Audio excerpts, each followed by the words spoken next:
Je n'avais pas l'intention d'écouter. Je me tenais juste derrière les portes vitrées, tenant un plateau de nourriture que j'avais passé tout l'après-midi à préparer. Le grill était encore chaud. Les assiettes étaient tièdes dans mes mains. C'était le dîner hebdomadaire d'Adam. Ses amis, son espace, ou du moins c'est ainsi qu'il le décrivait. Puis je l'ai entendu rire. Pas le rire désinvolte qu'il utilisait avec moi, mais celui, fort et confiant, qu'il réservait aux autres hommes. Le genre de rire qui remplit une pièce et exige l'approbation. Je doute que cette farce de mariage survive une année de plus, a dit Adam. Elle n'est plus du tout à mon niveau. Les mots m'ont frappé avant que je puisse bouger. Dans le jardin, ses amis se penchaient en arrière sur leurs chaises, les verres levés. Quelqu'un a applaudi. Quelqu'un a ri plus fort que les autres. J'ai vu des hochements de tête, de l'approbation, de la fierté. Ils étaient assis sur des meubles que j'avais choisis, mangeaient de la nourriture que j'avais payée, buvaient du vin que j'avais gardé, et ils célébraient mon remplacement. Pendant quelques secondes, je suis resté parfaitement immobile. Mon corps semblait gelé, mais mon esprit était douloureusement lucide. J'ai regardé Adam accepter leur approbation comme une récompense. Je l'ai regardé rayonner comme s'il avait enfin dit quelque chose de courageux au lieu de cruel. Personne ne m'avait encore remarqué. C'est ce qui faisait le plus mal. Pas seulement l'insulte, mais le confort avec lequel elle s'installait dans la pièce. Ce n'était pas un lapsus. C'était répété, rabâché, validé. J'ai alors réalisé qu'il ne s'agissait pas d'une mauvaise soirée ou d'un commentaire négligent. C'était ainsi qu'il parlait quand il croyait que je n'écoutais pas. C'était qui il était quand il se pensait en sécurité. J'ai posé le plateau doucement. Je n'ai pas pleuré. Je n'ai pas interrompu. Je ne suis pas entré en trombe pour exiger des explications. Je suis simplement resté là, assez longtemps pour comprendre une chose. Ce mariage était déjà terminé. La seule question qui restait était combien de temps j'étais prête à faire semblant de ne pas le savoir. Avant cette nuit-là, les gens me décrivaient souvent comme chanceuse, chanceuse d'avoir une entreprise prospère, chanceuse d'avoir un mari charmant en public, chanceuse de vivre la vie que tout le monde supposait facile. Ce qu'ils ne voyaient jamais, c'était avec quel soin je me faisais plus petite. J'ai bâti mon entreprise à partir de travaux en freelance sur une table de cuisine, bien avant qu'Adam ne parle de devenir entrepreneur. Quand l'entreprise a commencé à croître, je gérais les contrats, les clients, les nuits tardives. Adam s'occupait des histoires, des idées, des rêves qui ne dépassaient jamais le stade de la discussion. Chaque fois qu'une de ces entreprises échouait, j'absorbais la perte en silence. Je me disais que le mariage signifiait la patience. Je me disais que le soutien était de l'amour. Je me disais que le succès était quelque chose que nous partagions, même quand j'étais la seule à le gagner. Quand mes revenus ont dépassé les siens, j'ai arrêté de mentionner les chiffres. Quand les clients louaient mon travail, je redirigeais le crédit. Quand ils plaisantaient en se qualifiant de visionnaire, je souriais et le laissais dire. Parce que protéger son ego semblait plus facile que d'affronter la vérité. Je suis devenue la calme, la raisonnable, celle qui maintenait tout en marche tout en feignant de ne pas remarquer que l'équilibre avait disparu.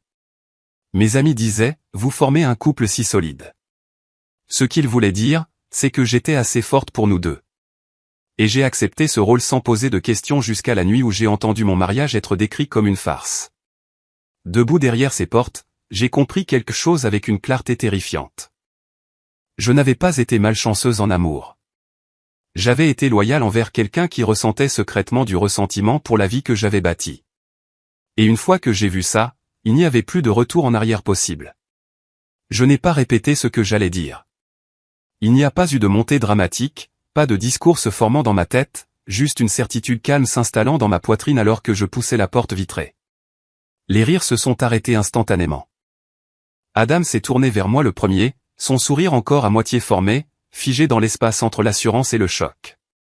Ses amis ont suivi, les yeux fuyants, les verres s'abaissant, les corps se raidissant comme des enfants pris à faire quelque chose qu'ils savaient mal. Je suis entré et j'ai posé le plateau sur la table. Pourquoi attendre un an, ai-je dit, ma voix stable, presque polie. Mettons-y fin ce soir. Personne n'a parlé.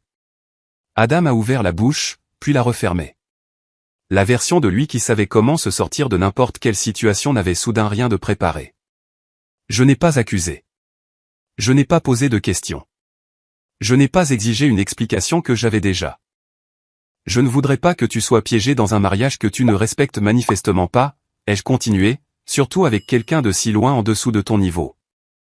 Un de ses amis a baissé les yeux vers le sol. Un autre a fait semblant de regarder son téléphone. L'approbation qu'ils avaient été si généreux à accorder quelques secondes plus tôt s'était évanouie. Adam a finalement retrouvé sa voix. Elena, on ne faisait que parler. Tu as sorti ça de son contexte. J'ai secoué la tête une fois. Ceci est le contexte, ai-je dit. Voilà qui tu es quand tu penses que je n'écoute pas.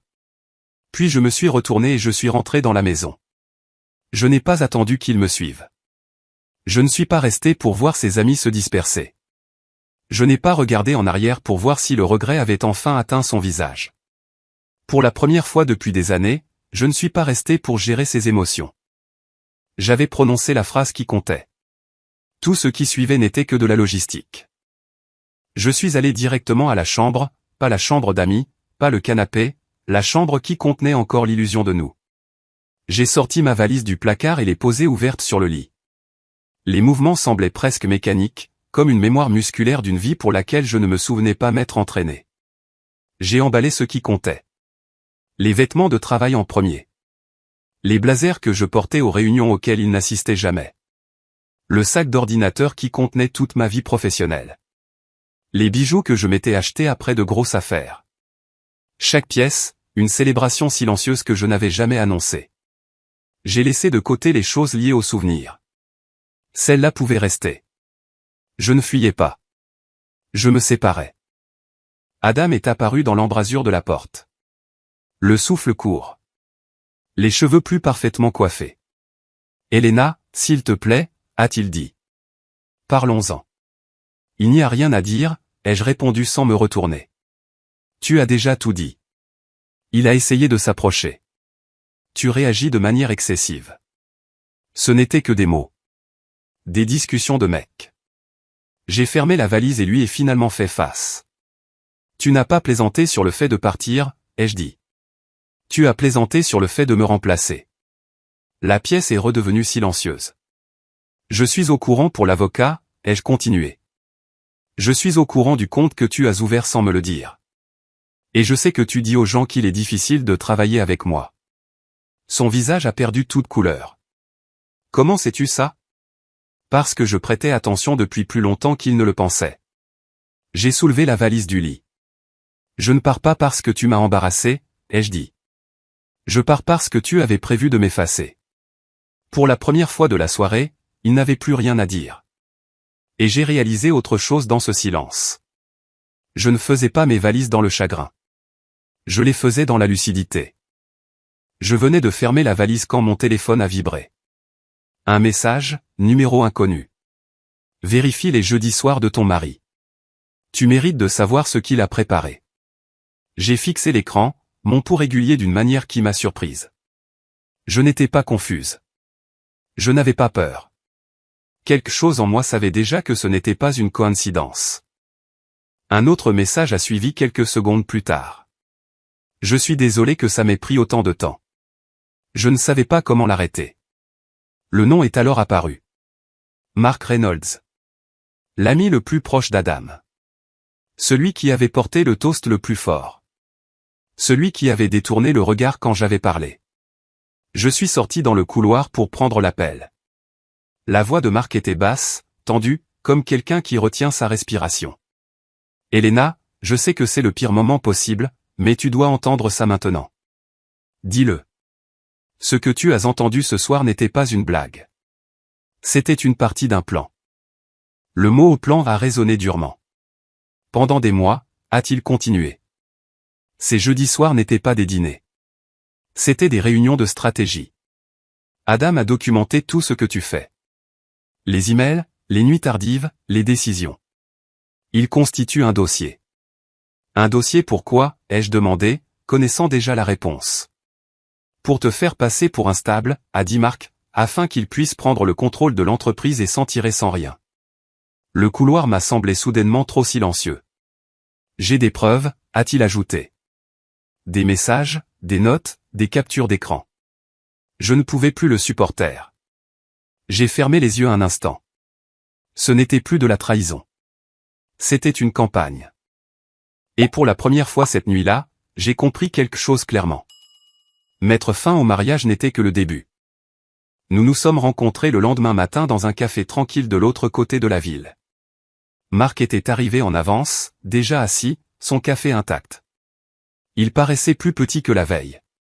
Comme si la confiance qu'il portait si facilement en présence d'Adam s'était finalement fissurée. Il y a un nom pour ça, a-t-il dit avant que je puisse m'asseoir.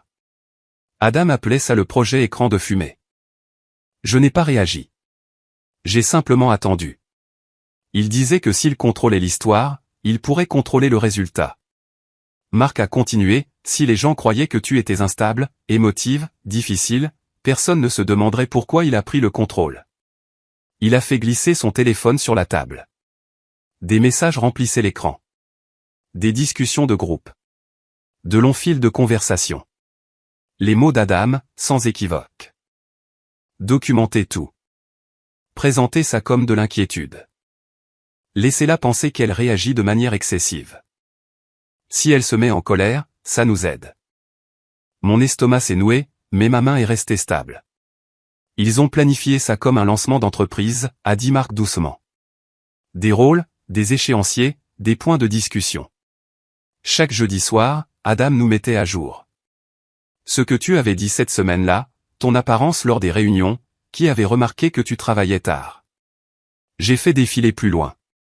Des notes sur le ton de mes emails, des photos prises à travers les fenêtres du bureau, des conversations réécrites pour paraître menaçantes ou erratiques.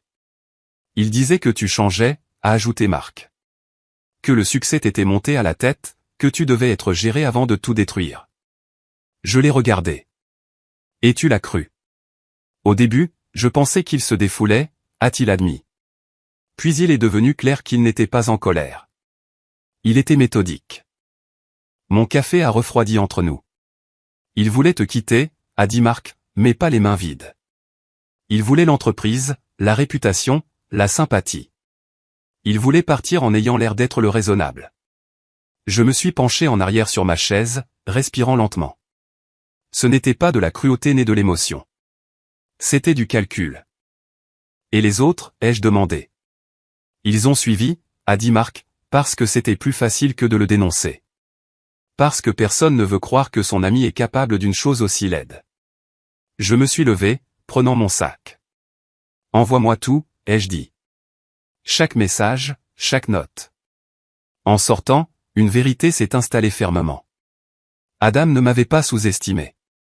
Il avait pris mon silence pour de la faiblesse, et cela allait tout lui coûter. Cet après-midi-là, Marc a envoyé les fichiers, des dizaines. J'ai ouvert le premier dossier et j'ai immédiatement compris à quel point c'était profond. Des documents juridiques, des formulaires d'enregistrement, une nouvelle entreprise créée avec un nom juste assez proche du mien pour créer la confusion. Même secteur, même langage, même promesse. Adam avait construit une version fantôme de mon entreprise. Il disait que c'était un plan de secours, a expliqué Marc au téléphone, au cas où tu ne coopérerais pas. Ne coopérerais pas, comme si j'étais un obstacle au lieu d'être la fondation. J'ai parcouru les échéanciers montrant quand l'entreprise avait été enregistrée, quand les premiers emails de prospection avaient été rédigés, quand les points de discussion avaient été préparés. Ce n'était pas impulsif. C'était rythmé, réfléchi, conçu pour être activé au moment où il me dépeindrait comme instable. Il y avait plus. Une liste d'employés, des noms, des notes, des points faibles. Parent seul, a besoin de stabilité, ambitieux, veut une promotion, loyal envers Elena, à convaincre avec soin. Je me suis rassise sur ma chaise, la pièce soudainement très calme. Ils avaient étudié mon équipe comme un inventaire. Adam n'essayait pas seulement de me quitter. Il essayait de démanteler la vie que j'avais construite pièce par pièce et de la reconstruire à son image. Avec mes gens, mes clients, ma réputation dépouillée et réutilisée. Pendant un instant, la colère a flambé, chaude et vive. Puis elle est passée. La colère obscurcit le jugement et j'avais besoin de clarté. J'ai appelé la seule personne qui pouvait entendre cela sans sourciller. Mon avocate. Je n'ai pas pleuré pendant cet appel. Je n'ai pas dramatisé. J'ai exposé les faits de la même manière que je le ferais lors d'une réunion du conseil d'administration. Il y a eu une pause à l'autre bout du fil. Puis elle a dit, ne lui répondez pas. Ne l'avertissez pas. À partir de maintenant, nous agissons discrètement. J'ai de nouveau regardé les fichiers, l'arrogance de supposer que je m'effondrerais avant de pouvoir m'organiser. Adam pensait que je réagirais émotionnellement. Ce qu'il avait oublié, c'était ceci: j'ai bâti une entreprise en restant calme sous la pression. Et ce n'était qu'une autre crise à résoudre. Diane Holloway a écouté sans interrompre. Pas une seule fois. J'étais assise en face de son bureau, l'ordinateur portable ouvert, les dossiers soigneusement étiquetés, tandis qu'elle examinait les preuves avec la concentration de quelqu'un qui avait vu toutes sortes de tromperies et n'était impressionné par aucune d'entre elles. Quand j'ai eu fini, elle s'est penchée en arrière sur sa chaise. Ce n'est pas un désaccord conjugal, a-t-elle dit. C'est une tentative coordonnée de vous évincer de votre propre entreprise. Son ton était calme, presque clinique. Elle a commencé à esquisser les étapes avec précision. Injonction d'urgence, restriction temporaire d'accès, conservation des dossiers, silence sur tous les canaux internes jusqu'à ce que la protection juridique soit en place. Ne répondez à aucune accusation, a-t-elle dit. Laissez-les en suspens. Nous répondrons avec des faits. J'ai hoché la tête, passant déjà en mode exécution. Votre mari croit que la pression émotionnelle vous fera déraper, a poursuivi Diane. Les hommes comme lui comptent sur les réactions. Vous n'allez pas lui en donner une. Avant que je quitte son bureau, elle m'a arrêté. Encore une chose, a-t-elle dit. Les gens comme votre mari agissent rarement seuls. Une fois la pression appliquée, d'autres commenceront à parler. Elle avait raison. Cette nuit-là, mon téléphone s'est illuminé de messages de numéros dont je n'avais pas eu de nouvelles depuis des années. Des excuses enveloppées d'explications, des demi-confessions, des avertissements discrets. Le silence autour d'Adam se brisait. Et pendant qu'il était occupé à construire des récits, je faisais ce que j'avais toujours fait de mieux, je me préparais. Parce que le prochain coup ne se jouerait pas dans une salle d'audience ou une chambre. Il se jouerait dans une salle de conseil. Cette nuit-là, je suis resté seul dans une chambre d'hôtel du centre-ville. La pièce était silencieuse d'une manière que ma maison n'avait jamais été. Pas de voix, pas de tension cachée derrière la politesse, juste le silence et les lumières de la ville par la fenêtre. Pour la première fois depuis que tout avait commencé, le poids de tout cela m'a finalement frappé. Je me suis assise sur le bord du lit, encore dans mes vêtements de travail, fixant le vide. Mes mains tremblaient, non pas de peur, mais d'épuisement. 12 ans à porter plus que ma part m'avait rattrapé en une seule soirée. J'ai pleuré alors, pas fort, pas de façon dramatique, juste assez pour lâcher la pression. J'ai pleuré pour la version de moi-même qui avait confondu la loyauté avec l'effacement de soi. Pour les nuits où je travaillais tard en me disant que son ressentiment était temporaire. Pour chaque fois où j'ai adouci mon succès pour qu'il puisse se sentir plus grand. Quand les larmes se sont arrêtées, autre chose a pris leur place. La concentration. J'ai ouvert mon ordinateur portable et j'ai commencé à me préparer pour le matin. Des diapositives, des échéanciers, des ventilations de revenus. Chaque fait, clair et indéniable. Il ne s'agissait pas de vengeance. Il s'agissait de vérité. À minuit, la pièce ressemblait moins à un hôtel qu'à un centre de commandement. Des notes étalées sur le bureau. Des fichiers synchronisés et sauvegardés 2 fois. Adam pensait que le lendemain serait consacré au contrôle de l'histoire. Il avait tort. Il s'agirait de la terminer. Je suis arrivé au bureau avant le lever du soleil. Le bâtiment était silencieux, le genre de calme qui n'existe qu'avant que quelque chose d'irréversible ne se produise. La sécurité m'a salué de la tête en passant. Les agents de nettoyage m'ont fait un signe. Des gens qui m'avaient vu ici à toute heure au fil des ans, des gens qui savaient qui travaillait vraiment. Les lumières de la salle de conférence se sont allumées une par une. Je me suis installé méthodiquement. Les dossiers financiers à une extrémité de la table, les contrats clients à l'autre, un seul écran à l'avant attendant des diapositives qui ne flatteraient personne. À 10 heures précises, Adam est entré. Il arborait l'expression confiante que j'avais vue 1000 fois. Le sourire qui suggérait le contrôle, la posture d'un homme qui croyait que la pièce se plierait à sa volonté. Il a commencé à parler avant que quiconque puisse le faire. Je sais qu'il y a eu des inquiétudes concernant une instabilité récente, a-t-il dit, jetant un bref regard dans ma direction. Je veux rassurer le conseil que je prends des mesures pour protéger l'entreprise. C'est alors que Diane s'est levée. Nous ne discuterons pas d'opinion, a-t-elle dit calmement. Nous discuterons de preuves. L'atmosphère a changé. Je me suis levé à mon tour et j'ai allumé l'écran. La première diapositive est apparue. Des messages, des dates, ces mots. Documenter tout. Présenter ça comme de l'inquiétude. Si elle réagit émotionnellement, ça nous aide. Le visage d'Adam s'est crispé. Ces messages ont été sortis de leur contexte, a-t-il dit rapidement. C'est une affaire personnelle qui est traînée dans les affaires. J'ai cliqué sur la diapositive suivante. Une ventilation des revenus. 2 colonnes. Mon nom, son nom. Sur 2 ans, chaque contrat majeur était attribué, négocié, conclu, géré. Ma colonne était pleine. La sienne était vide. Un membre du conseil s'est penché en avant. Adam, a-t-elle demandé, pouvez-vous identifier un seul compte que vous avez personnellement obtenu pendant cette période? Il a ouvert la bouche. Rien n'en est sorti. Je suis passé à la diapositive suivante. Des témoignages de clients, des emails louant le leadership, la stratégie, l'exécution. Tous adressés à moi. Plusieurs mentionnaient ne tolérer la présence d'Adam que par courtoisie. La pièce est devenue plus froide. Puis la dernière diapositive, les documents d'enregistrement de l'entreprise fantôme. Même marché, nom similaire, échéancier de prospection prévu. Ceci, ai-je dit d'une voix égale, était conçu pour être activé une fois que j'aurais été discrédité. Adam s'est levé brusquement. C'est un malentendu. Marc avait son propre agenda. Vous savez tous à quel point Elena peut être émotive. C'était son erreur. Un des clients a alors pris la parole, calme, mesuré. Nous n'avons jamais considéré Adam comme un décideur, a-t-il dit. Elena et cette entreprise. Silence. Le genre de silence qui engloutit les arguments. Adam s'est rassis lentement, sa confiance disparue, remplacée par un calcul arrivé trop tard. Diane a fermé son dossier.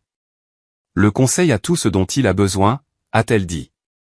Et à ce moment-là, l'histoire qu'Adam avait passé des mois à écrire s'est effondrée sous le poids de la vérité. Pas avec des cris, pas avec du drame, mais avec des faits qu'il ne pouvait pas fuir. Une fois la réunion du conseil terminée, le silence n'est pas revenu. Il s'est fissuré. En quelques heures, mon téléphone s'est rempli de messages que je ne m'attendais pas à recevoir.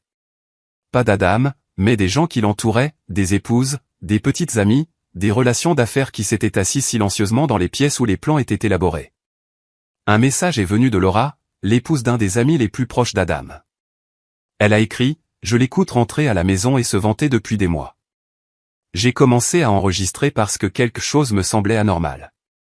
Elle a envoyé des fichiers audio, des rires, des explications détaillées sur la façon dont il prévoyait de me piéger, la confiance avec laquelle Adam décrivait ma supposée dépression. Un autre message a suivi d'Emily, une femme que je n'avais rencontrée que 2 fois lors de dîner. Elle a joint des captures d'écran, des brouillons de mails, des listes de clients avec des notes sur qui serait le plus facile à manipuler, des employés réduits à des puces et des vulnérabilités. Il est devenu clair qu'il ne s'agissait pas seulement de mon mariage. C'était un schéma. Des hommes se cochant mutuellement sur la façon de garder le contrôle tout en paraissant raisonnable, enseignant la manipulation comme une stratégie, l'appelant leadership. Diane a examiné les nouvelles preuves sans émotion. Cela dépasse les litiges civils, a-t-elle dit. Cela devient une intention, et l'intention change tout. Je ne me sentais pas triomphante. Je me sentais stable, car lorsque la vérité fait enfin surface, elle arrive rarement d'un seul coup. Elle vient par vagues, portée par des gens fatigués de se taire. Adam avait bâti son plan en privé. Il se délitait en public, et il n'y avait aucun moyen de l'arrêter maintenant. Le divorce a été finalisé des mois plus tard, par un matin gris qui m'a semblé plus calme que prévu. Pas de voix haute, pas d'accusation, pas de dernière tentative pour réécrire le passé. Adam était assis en face de moi à la table, plus petit en quelque sorte. La confiance qui remplissait autrefois chaque pièce avait disparu, remplacée par une attention qu'il ne pouvait cacher. Il ne m'a pas regardé lorsque les papiers ont été placés devant lui. Diane a passé en revue les termes une dernière fois. Je conservais la pleine propriété de l'entreprise. La maison, toute la propriété intellectuelle. Il n'y aurait pas de pension alimentaire ni de réclamation future. Une clause de non-concurrence stricte le tiendrait éloigné du secteur qu'il avait tenté de voler. L'avocat d'Adam n'a rien dit. Il n'y avait plus rien à négocier. Au moment de signer, Adam a hésité. Je n'ai jamais voulu que ça aille aussi loin, a-t-il dit doucement. J'ai croisé son regard pour la première fois de la journée. Tu avais prévu que ça aille exactement aussi loin, ai-je répondu. Tu ne t'attendais simplement pas à perdre. Il a hoché la tête une fois et a signé. En se levant pour partir, il a murmuré des excuses. Elles semblaient répétées, tardives, sans poids. Je n'ai pas répondu, car la vraie conclusion ne venait pas des mots. Elle venait du fait de sortir de cette pièce avec mon nom intact, mon travail protégé et mon avenir enfin mien. La vie n'est pas devenue magiquement facile après le divorce. Elle est devenue claire. L'entreprise s'est stabilisée plus vite que quiconque ne l'avait prévu. Les décisions qui prenaient autrefois des jours prenaient maintenant des minutes. Les réunions se terminaient à l'heure.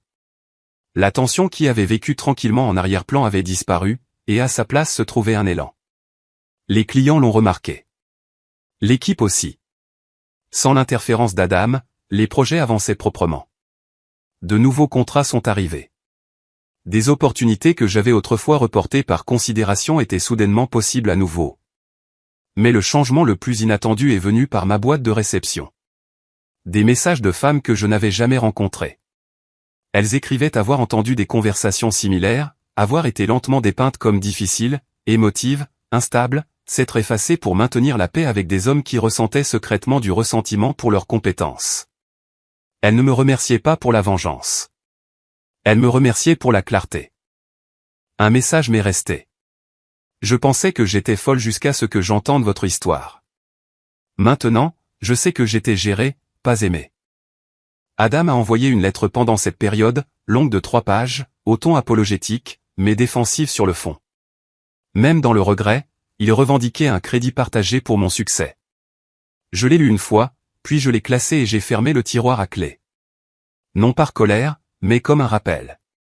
Certaines personnes se tiennent dans les ruines de ce qu'elles ont détruit et croient toujours mériter une part de ce qui a survécu. Je n'avais plus besoin de me justifier. J'étais occupé à construire à nouveau. Je l'ai vu des mois plus tard dans une épicerie, un après-midi de semaine tranquille. Il se tenait dans l'allée, comparant les prix, les épaules légèrement voûtées, la confiance qu'il annonçait autrefois disparue. Ses vêtements étaient ordinaires, sans particularité. Il ressemblait à quelqu'un essayant de ne pas se faire remarquer. Pendant un instant, nos regards se sont croisés. J'ai immédiatement reconnu l'hésitation, l'instinct de s'approcher, d'expliquer, de revendiquer une version de lui-même qui n'existait plus. Il a fait un pas vers moi, puis s'est arrêté. Non pas parce que j'avais l'air en colère, mais parce que je ne le regardais pas du tout. J'ai reporté mon attention sur l'étagère en face de moi, lisant les étiquettes, prenant une décision, continuant ma journée. La même concentration calme que j'utilisais en réunion. La même indifférence réservée aux problèmes déjà résolus. Du coin de l'œil, je l'ai vu abandonner son chariot et se détourner rapidement, comme si rester plus longtemps le forcerait à affronter quelque chose qu'il ne pouvait défaire. Je n'ai pas ressenti de satisfaction. Je me suis senti libre.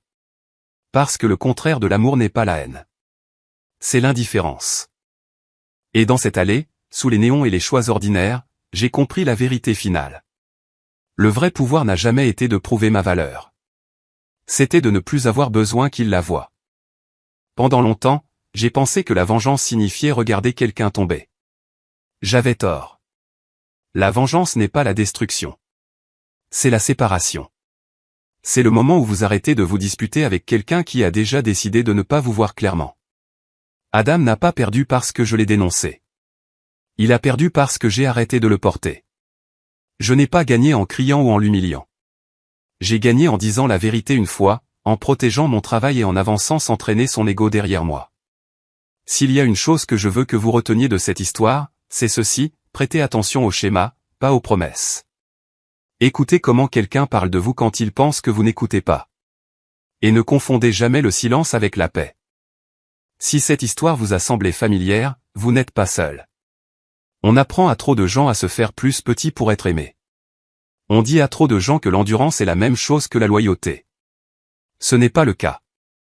Si le parcours d'Elena a résonné en vous, prenez un moment pour aimer cette vidéo, partagez-la avec quelqu'un qui pourrait avoir besoin de l'entendre, et dites-moi dans les commentaires quel moment vous a le plus marqué. Abonnez-vous à l'art de la vengeance pour plus d'histoires réelles sur la force, les limites et la justice silencieuse. Parce que la fin la plus puissante n'est pas la vengeance. c'est la liberté.